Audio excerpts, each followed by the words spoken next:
So everything you wanted to know about credit cards in Japan, and less.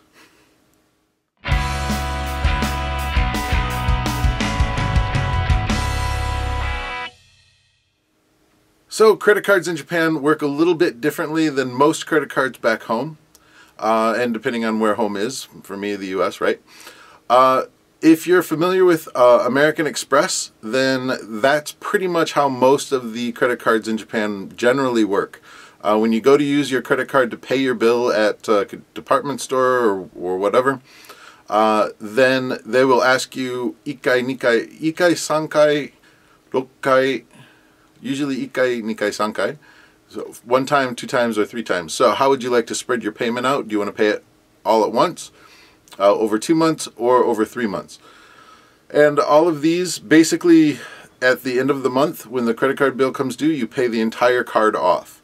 There are recently, within the last probably 15 years or so, I'm not sure before that, they've started doing revolving credit, or riboru, and that is more like the style in the US, where you pay a minimum amount each month until the credit card is completely paid off. And like in the US, you're probably looking at between 17 to 20% interest. Generally 18 is what you're going to end up paying. So 18% interest is not that great of a deal, so I highly recommend to pay it off at the end of the month. Japan is primarily a cash society though.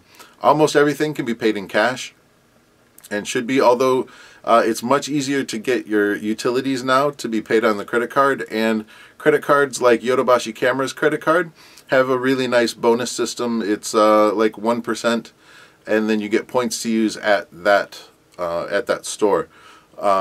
It's a loyalty program, and there's good things and bad things about loyalty programs, but as far as I spend a lot of money at Yodobashi Camera, and so for me it works out pretty well.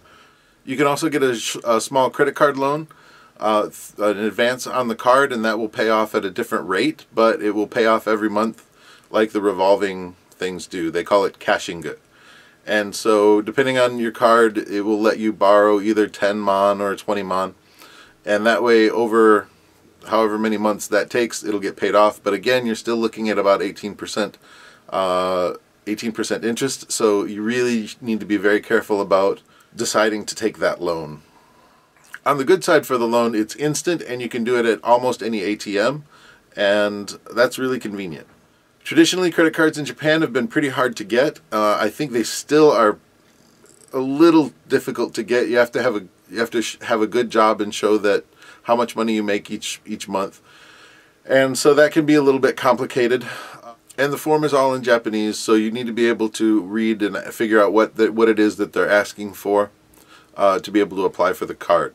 Now, Costco does have their own MasterCard here, and so using that card at Costco is really convenient, so you don't have to take cash in.